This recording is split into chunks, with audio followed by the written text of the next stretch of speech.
जनाब, पाकिस्तान और इंग्लैंड के दरमियान तीसरा और आखिरी टेस्ट मैच शुरू होने वाला है और इस दौरान पाकिस्तान की क्रिकेट में बहुत सी चीज़ें हो रही हैं, लेकिन दो चीज़ें सरे फहरिस्त हैं।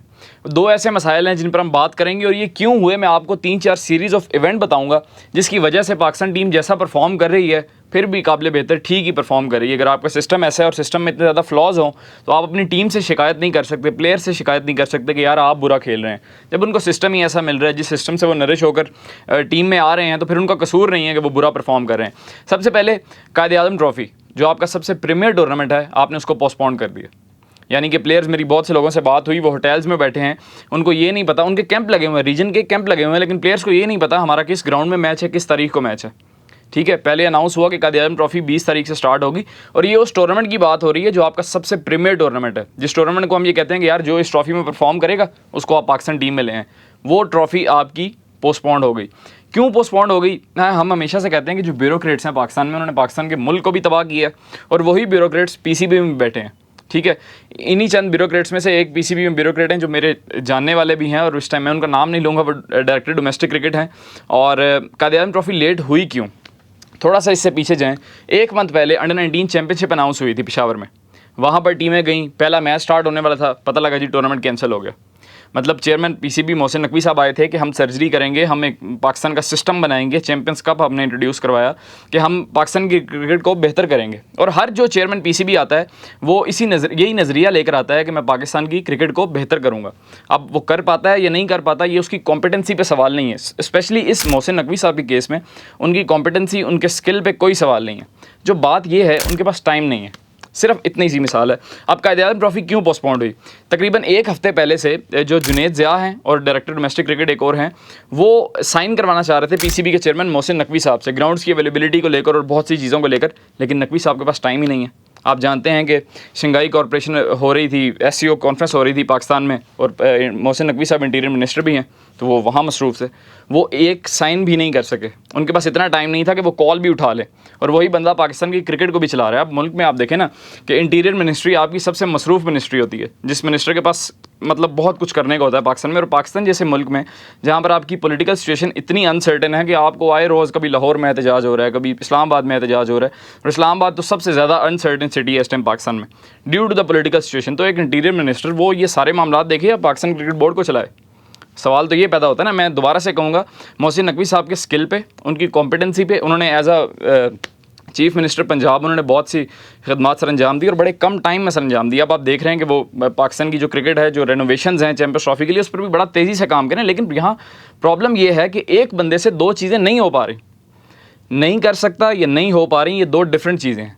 कर सकते हैं या नहीं कर सकते, इस पर हम बात नहीं करें, कर पा नहीं रहे, इस पर बात हो रही है। तो वो डायरेक्टर डोमेस्टिक क्रिकेट उनके पास गए, नकवी साहब के पास साइन करवाना चाहते थे ये कायद-ए-आज़म ट्रॉफ़ी को लेकर, लेकिन नकवी साहब के पास टाइम ही नहीं है। अब ज़रा इससे पीछे चलते हैं, जो सीरीज़ ऑफ इवेंट मैं आपको बताना चाह रहा हूँ कि कैसे नकवी साहब के पास टाइम नहीं है और कैसे चीज़ें बिल्कुल अनसर्टेन हुई हैं पाकिस्तान की क्रिकेट में, और फिर हम कहते हैं कि यार हमारे प्लेयर्स का कसूर है। नहीं भाई, उनका कसूर नहीं है। अभी पाकिस्तान और इंग्लैंड के दरमियान दूसरा टेस्ट मैच ख़त्म हुआ, टेस्ट मैच जल्दी ख़त्म हो गया। चौथे रोज़ पहले ही सेशन में लंच से पहले पाकिस्तान ने इंग्लैंड टीम को ढेर कर दिया। अब जो पोस्ट मैच प्रेस कॉन्फ्रेंस जो होनी थी, प्रेजेंटेशन सेरेमनी होनी थी, उसमें अवार्ड्स देने थे। हमारे स्पॉन्सर्स ने, चंद स्पॉन्सर्स हैं हमारे पास, जिनमें आपकी जो सोसाइटीज़ वाले हैं वो आपको स्पॉन्सर करते हैं थोड़ा बहुत, या एक सोलर की कंपनी है वो आपको स्पॉन्सर करती है। तो ये 2-3 हमारे पास स्पॉन्सर्स हैं जिनके लोग आते हैं, वो प्राइज़ मनी देते हैं, अवार्ड्स देते हैं प्लेयर्स को मैचेस के बाद, तो उनका भी एक नाम बन जाता है। ज़ाहिर बात है वो इसीलिए आपको स्पॉन्सर करते हैं कि वो ज़रा फ्रेम में आएँ, उनकी कंपनी फ्रेम में आए और उनको उनके बिज़नेस को फ़ायदा हो। यही बेसिक लॉजिक होता है एक स्पॉन्सर करने का क्रिकेट में। और क्रिकेट आपको पता है पाकिस्तान में हर बंदा देखता है, तो फिर ज़्यादातर स्पॉन्सर्स की यही कोशिश होती है कि वो क्रिकेट में ही स्पॉन्सर करें। अच्छा, मैच जल्दी ख़त्म हो गया, वो स्पॉन्सर जिन्होंने इनाम देने आना था वो आ नहीं सके, चूँकि मैच सुबह ही ख़त्म हो गया। उनको प्लान दिया गया होगा शायद लंच के बाद का या टी के बाद का, लेकिन मैच जल्दी ख़त्म हो गया। अब आप देखें जो ब्रॉडकास्टर्स थे पाकिस्तान इंग्लैंड की सीरीज़ के, उन्होंने इनाम दिए प्लेयर्स को। मतलब हमारी पूरी दुनिया में जग हंसाई हुई कि हमारे पास बंदा नहीं है जो आगे इनाम दे दे प्लेयर्स को। तो ये आप देखें ना, मैनेजमेंट का फेलियर है कि वो लोग एड्रेस ही नहीं कर पाए। यार मैच है, कभी भी ख़त्म हो सकता है, क्रिकेट हो रही है ना, टीम 100 पे भी आउट हो सकती है, टीम 400 भी कर सकती है, मैच पूरे दिन तक भी चल सकता है, मैच लंच से पहले भी ख़त्म हो सकता है। तो आपको ये मैनेजमेंट फेलियर है। आपको तैयार रहना चाहिए था कि यार जैसी पिच की सिचुएशन है, आप पहले से उन लोगों को कॉल करेंगे, यार मैच लंच से पहले ख़त्म हो जाएगा, आप लंच से पहले आ जाएँ, लेकिन वो लोग नहीं आए, ब्रॉडकास्टर्स ने आके इनाम दी। अब थोड़ा सा इससे और पीछे चलते हैं, चैंपियंस कप पे हम चलते हैं। जो फाइनल हुआ था शादाब खान की टीम का और शाहीन शाह अफरीदी की टीम का। शाहीन शाह अफरीदी तो उसमें नहीं खेले थे, इमामुल हक ने कप्तानी की थी। तो उसमें जो पहली टीम थी इमामुल हक की, वो जल्दी आउट हो गई, गालबन 125-27 पर वो आउट हो गए और फाइनल जल्दी ख़त्म हो गया। उसमें जो चीफ गेस्ट ने आना था वो मोहसिन रज़ा नकवी साहब ने आना था, जो कि इंटीरियर मिनिस्टर भी हैं और पाकिस्तान क्रिकेट बोर्ड के चेयरमैन भी हैं। मैच अब जल्दी ख़त्म हो गया, चेयरमैन साहब कॉल नहीं उठा रहे थे। ऑब्वियसली चेयरमैन साहब इंटीरियर मिनिस्टर हैं, वो कहीं और बिजी हैं, वो अब यहाँ पे तो कॉल नहीं उठाएंगे, या हो सकता है वो बहुत ज़्यादा भी मसरूफ़ हों, वो कॉल उठाने की सिचुएशन में ना हो। आपको पता है आजकल PTI आए रोज़ एहतजाज कर रही है, असम्बलियों में कोई और मसला है, कल 26वीं आईनी तरमीम मंजूर हुई, तो इस मामले में गवर्नमेंट बहुत ज़्यादा बिजी थी और वो इंटीरियर मिनिस्टर हैं, वो सबसे ज़्यादा बिजी होंगे मौलाना फजल रहमान साहब को मनाने में, और ये वो ऑब्वियसली बहुत से काम है। इंटीरियर मिनिस्ट्री सबसे मसरूफ़ मिनिस्ट्री है, मैंने आपको पहले ही कहा।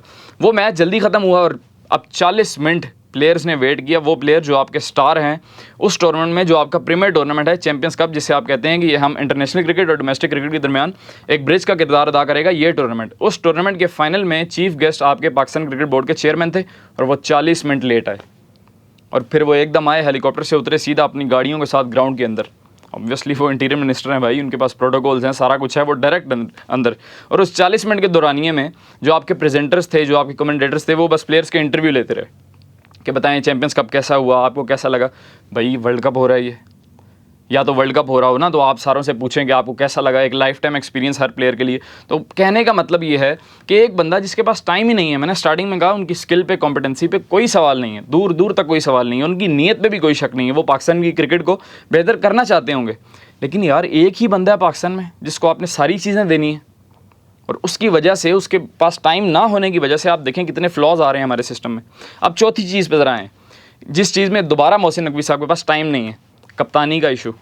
आप देखेंगे हमने 2 हफ्ते में ऑस्ट्रेलिया जाना है और हमें पता ही नहीं है नया कप्तान कौन है। मैं हमेशा से ये कहता हूँ कि रिजवान को कप्तान ना बनाएं आप। उसकी वजह ये है कि वो आपका स्टार है, फिर आप उसको भी ज़ाया करेंगे बाबर आजम की तरह, क्योंकि हमारा जो सिस्टम है ना, ब्यूरोक्रेट्स अंदर बैठे हैं, हमारी लॉबीज़ हैं इतनी बड़ी नेशनल क्रिकेट अकेडमी में, तो वो प्लेयर्स को जलील करके रख देती हैं। और स्पेशली स्टार्स तो उनसे बर्दाश्त ही नहीं होते। वो स्टार्स जो खुद मुख्तार हों, जो कहते हों कि हमने बैटिंग कंपनीज़ को लोगों नहीं लगाने, वो उनसे बिल्कुल बर्दाश्त नहीं होते। ठीक है, तो मैं इसलिए कहता हूँ कि रिजवान को कप्तान ना बने। लेकिन ये एक मेरा पॉइंट ऑफ व्यू है, आप इसको बिल्कुल साइड पर रखें। रिजवान के अलावा आपके पास इस टाइम कप्तानी के लिए कोई चॉइस है? कोई ऑटोमेटिक कप्तान है इसके अलावा आपके पास? हाँ चले हम कह लेते हैं सलमान आगा हो गए आपकी सेकंड चॉइस, साउथ शकील हो गए, वो T20 में नहीं खेल सकते, मोहम्मद हारिस हो गए। हारिस को आपने देखा कि उन्होंने इंडिया के खिलाफ कैसी शॉट मारी दूसरे बॉल पे, तो वो बिल्कुल ब्रेनलेस क्रिकेटर हैं एक। तो आपके पास मोहम्मद रिजवान के अलावा इस टाइम कोई कप्तानी के लिए चॉइस है? नहीं है। देर किस बात की हो रही है? PCB के चेयरमैन मोहसिन रज़ा नकवी साहब के पास साइन करने का भी टाइम नहीं है, मीटिंग करने का भी टाइम नहीं है, इसलिए ये सारे फ्लॉज आ रहे हैं। अब ये 4 एग्जांपल्स हैं। मैं आपको एक और एग्जांपल देता हूँ। न्यूजीलैंड क्रिकेट बोर्ड है ना, उनके पास टोटल 70 लोग हैं जो उनके क्रिकेट बोर्ड को ऑपरेट कर रहे हैं। और आपको पता है PCB में कितने टोटल एम्प्लॉयज़ काम कर रहे हैं इस टाइम? 1200। और PCB के चेयरमैन जब आए थे मोहसिन रज़ा नकवी साहब, उस टाइम 1100 काम कर रहे थे। और आते साथ चेयरमैन साहब ने कहा था कि यार ये इतने ज़्यादा एम्प्लॉयज़ हैं तो हम बचत कहाँ से करेंगे, हम कमाएंगे कहाँ से, तो इन एम्प्लॉयज़ को निकालो। अब ठीक उनको 7-8 महीने हुए हैं और ये एम्प्लॉयज़ बढ़कर 1200 हो गए हैं। हर हेड के ऊपर उन्होंने अपना एक हेड लगाया हुआ है, जो पेपर पे कुछ नहीं है लेकिन डिसीजन उसी का होता है। तो आप देखें, जब इतने फ्लॉज आपके सिस्टम में हो, आपकी जगनसाई इतनी हो, आपके पास टाइम ना हो, यार कौन सी मजबूरी है? 25 करोड़ की आबादी का ये मुल्क है, क्या एक ही बंदा है हर चीज़ को संभालने के लिए? ठीक है, आपने PCB का चेयरमैन रहना है, आप इंटीरियर मिनिस्ट्री छोड़ दें। आपने इंटीरियर मिनिस्टर रहना है, आप PCB की चेयरमैनशिप छोड़ दें। आप एक चीज़ तो छोड़ें ना, ताकि दोनों चीज़ें बेहतर तरीके से आप काम कर सकें। अब मुझे तो लगता है उनकी नींद भी नहीं शायद पूरी होती होगी। ये उस बंदे के साथ भी ज़्यादती है जिसने उनको ये पोजीशंस दी हुई हैं। ऑब्वियसली सब जानते हैं किसने उनको ये पोजीशन दी हुई है, तो उस बंदे के साथ भी ज़्यादती है कि अब वो इंसान नहीं है। मुझे उसकी कैपेबिलिटीज़ पे बिल्कुल शक नहीं है, लेकिन यार ये दोनों मिनिस्ट्रीज़ पाकिस्तान में सबसे हैवी मिनिस्ट्रीज़ हैं। PCB के जो चेयरमैन होता है उसके पास बिल्कुल टाइम नहीं होता, बहुत सी चीज़ें ऑपरेट कर रही होती हैं, sponsorships, ground, series, world cups, अब चैम्पियंस ट्रॉफी पाकिस्तान में आ रही है, तो ये यूँ नहीं चलेगा भाई। खैर, आपकी इसके बारे में क्या राय है कमेंट सेक्शन में ज़रूर बताइएगा। बहुत शुक्रिया।